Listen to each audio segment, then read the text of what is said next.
It's 3:30 a.m., 240 miles east of Somalia. A U.S. Navy warship, gray, quiet, and alone, cuts through a low swell.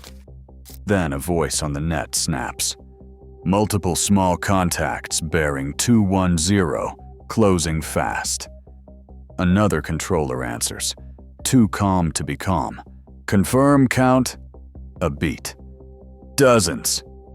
Out on deck, red battle lamps wash the steel. Crewmen snap magazines into rifles with that hard plastic click. Gunners dog open the shields on the 50 caliber machine guns. From the bridge wing, an officer can see faint smears of wake, skiffs low and fast, spidering across the moonlit chop. The nearest is within 4 miles and sprinting. The captain keeps his tone level. Sound general quarters. The bell hammers the hull. Doors slam. Boots pound ladder wells. The ship arcs 5 degrees to port to buy sea room. In combat, green screens bloom with contacts, some merging, some splitting, until it looks like a swarm. A petty officer mutters what everyone is thinking, if they all commit at once. A RHIB crew waits by the crane, helmets fogging with breath. The helicopter detachment is already spooling up, rotors sighing. Over the net, a reminder, rules of engagement as briefed. And then, from the dark, a flash. Something fired first. Tonight, pirates think they have found a soft target. They are wrong. But what none of them know yet is how this ends and what it will change. To understand this night, rewind.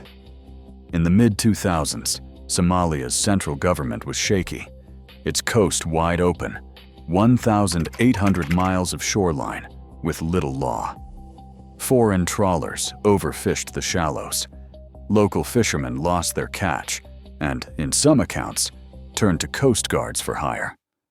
The money was in ransom. A single hijacked freighter could bring millions. Word spread fast along the beaches of Eel and Harard Hair. Skiffs, cheap engines, a ladder, a few rifles, and a payday if you got lucky.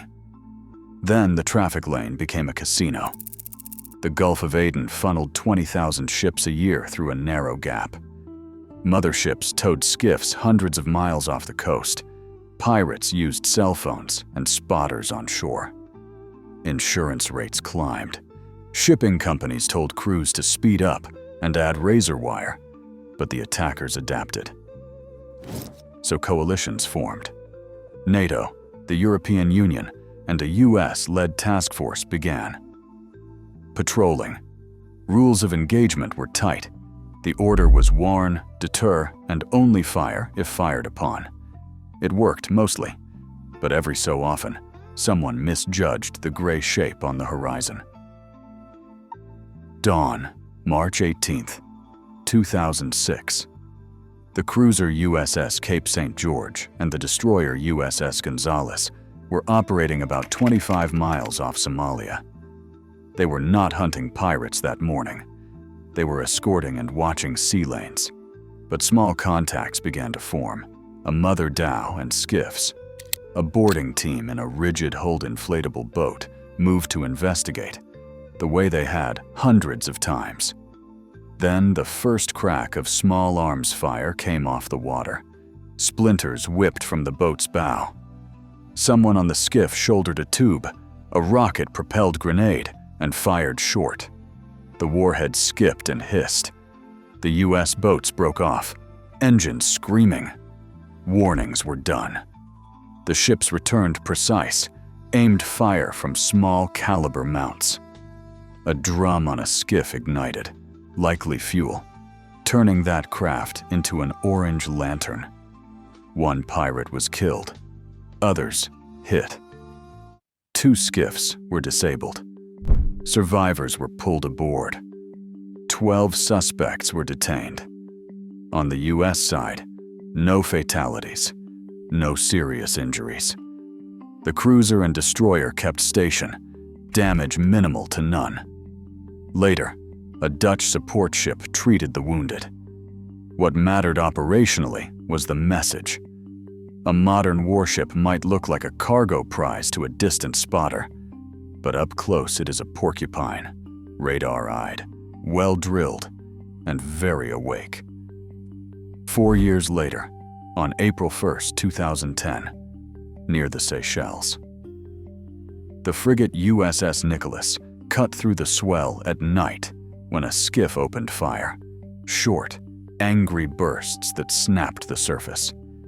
Nicholas did not flinch. The ship answered with pinpoint fire, then ran down the attackers, sinking the skiff and seizing a nearby mothership. 5 suspects were taken alive. Weapons and ladders were pulled aboard as evidence. This was not a shootout on equal terms. It was a textbook response. Detect the threat, survive the first sting, then move to end the fight on your terms. The lesson echoed across the shipping community. Pirates could and did fire first, but when they picked a US Navy hull, the ending was predictable and fast. For viewers, tuck this in your pocket. These cases were not Hollywood battles. They were brief, violent, and professional. Seconds of chaos after hours of patience. And they closed a loop. Each time pirates fired on a warship, the coalition gained more intelligence, tactics, gear, and launch points that made the next approach riskier for the attackers. Picture the geometry. A swarm isn't one blob, it's threads. Skiffs coming from different bearings, trying to force the warship to split attention. The defense starts long before the first muzzle flash. Surface search radar paints low, fast returns. Electro-optical and infrared cameras confirm hull shapes. Watchstanders call ranges. Helicopters or unmanned aerial vehicles push out like guard dogs. Long-range acoustic devices and loudhailers issue warnings. Ships whistle. Searchlights. If the skiffs keep coming, the ship maneuvers. It will speed up and turn to widen arcs of fire and keep contacts off the stern where wakes ruin aim. Rigid hull inflatable boats stand by with visit board. Search and seizure teams, but they do not throw themselves into gunfire. The captain holds to rules of engagement, warn, deter, and only escalate if threatened. When rounds crack past or a rocket-propelled grenade spit is seen, the ship answers with what it has most of: discipline. Stabilized mounts punch short, accurate bursts. Tracers are not for show. They are rulers laid across water. Gunners aim to stop engines, break momentum, disable. Helicopters might rake the water ahead of a skiff or put a burst into an empty bow to cut off a line of approach. And always, someone is counting. Range, bearing, fuel state. Seconds until a skiff reaches ladder distance, 50 yards too close. It was only minutes, but those minutes rewrote the rest of the day for everyone within 30 miles. You have seen the viral titles that say 98 pirate boats versus the United States Navy. They stick because they are simple and wild. But official reports of real clashes tell a tighter story. Most attacks involved 1 to 3 skiffs, sometimes with a mothership nearby. Why the inflation? First, fog of war. At night, multiple radar returns can look like a mass when a few boats are weaving. Second, viral packaging makes a large number a headline rather than a logbook entry. Third, mixing separate incidents into one mega story. Could dozens of small craft operate together? Sure, fishing fleets do. But pirates needed surprise and a quick boarding, not a parade. More boats meant more coordination, more fuel, and more risk of being spotted miles out. In practice, attackers kept it lean. One skiff runs the ladder, while another screens, and a mothership loiters. So when you hear 98, anchor to what is verifiable. The drama here is not the number, it is the decisions. Who fired first, how fast the ship reacted, and how a few disciplined bursts decide a night. Winning the fight is step 1. Step 2 is messy. After a clash, the ship becomes a floating courthouse with photos of weapons and ladders, GPS plots, witness statements, and medical treatment records. Jurisdiction questions crowd the bridge log. Which flag state will take custody? What statutes apply? And which prosecutor will take the case?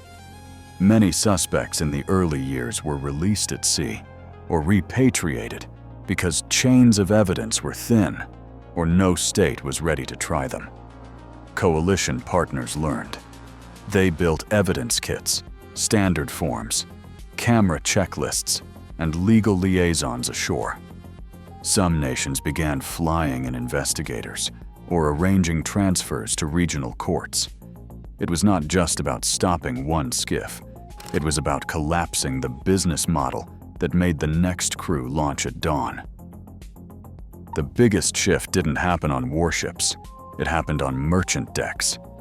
Shipping companies started hiring armed security teams and hardening their hulls. Razor wire along rails, citadels deep inside where crews could lock in and call for help. Higher transit speeds through risk corridors. Water cannons, LRAD systems. Formal best management practices turned guidelines into checklists. Suddenly, boarding wasn't a quick hop. A skiff had to chase a faster ship, climb a wire-bristled wall under fire hoses, and find a crew that had already disappeared behind steel. Even if pirates got aboard, that crew could hold out until a helicopter shadow fell across the deck, and the game ended. Hijack numbers plunged. Ransoms shrank. Investors in the pirate economy, fuel suppliers, weapon lenders, and clan financiers saw risk go up and returns go down. Fast forward. With navies focused on Red Sea missile threats and other crises, whispers returned along the Somali coast. A few hijack attempts in late 2023 and early 2024 made headlines. Analysts warned of a window opening, fewer patrols, distracted air assets, and old routes becoming tempting again. Some attacks reached further out into the Indian Ocean, using dhows as motherships to extend range. But the board is different now. Many merchant fleets still carry guards. Best practices are muscle memory. Satellite tracking, AIS monitoring, and shore-based fusion cells push alerts quickly. Insurance, underwriters, and risk firms watch patterns like hawks. The result is a tug of war, capability versus opportunity. A handful of crews were tested, a handful of pirates were caught, and 1 or 2 vessels were briefly controlled before being freed. It is not 2009 again, but the sea never forgets a profitable trick. If pressure stays off the patrol grid, the temptation returns with the tide. Let us run the 98 boats thought experiment with modern doctrine. First, detection would not be a surprise. Maritime patrol aircraft, satellites, and partner reports would flag a mass departure long before it neared a warship. A single U.S. destroyer would not sit alone. A call on the coalition net brings aircraft and ships like iron filings to a magnet. As the swarm approaches, the warship shapes the fight. It will speed up and turn to keep most contacts forward where guns bear. Helicopters orbit high and designate the leaders, the skiffs with ladders and extra fuel. Warnings go out. If hostile intent is shown, fire, RPG arming, or aggressive closure, graduated force begins. disabling bursts on engines, rotor wash intimidation runs, and non-lethal measures where feasible. The priority is to break cohesion. Skiffs need mutual belief to rush. Pop 2 liters, and the weave unravels. Could 98 hulls physically reach ladder range? Unlikely. Fuel limits, sea state, wake interference, and fear all erode mass. And even if a handful pressed in, boarding a warship with a high freeboard under aimed fire is a losing bet. The safety in numbers idea looks good on a beach. At sea, numbers without coordination are just targets cued by bearing and range. The clickbait number was never the point. What matters is what the crews did when seconds counted. Spot, decide, act. On those nights in 2006 and 2010, pirates fired first and learned the hard truth of steel discipline. Smaller than the legend, yes, but real and decisive. Take this with you. Preparation bends luck. A watchstander who calls a contact early, a coxswain who breaks clean under fire, a gunner who fires 3 correct rounds instead of 30. These choices pull the thread of a whole ocean's safety a little tighter. The comeback worry will always be there, because money never sleeps, and the sea is wide. But the people on those gray decks don't sleep either. If you want more true-to-record naval stories, like and subscribe. Tell me which incident we should dive into next.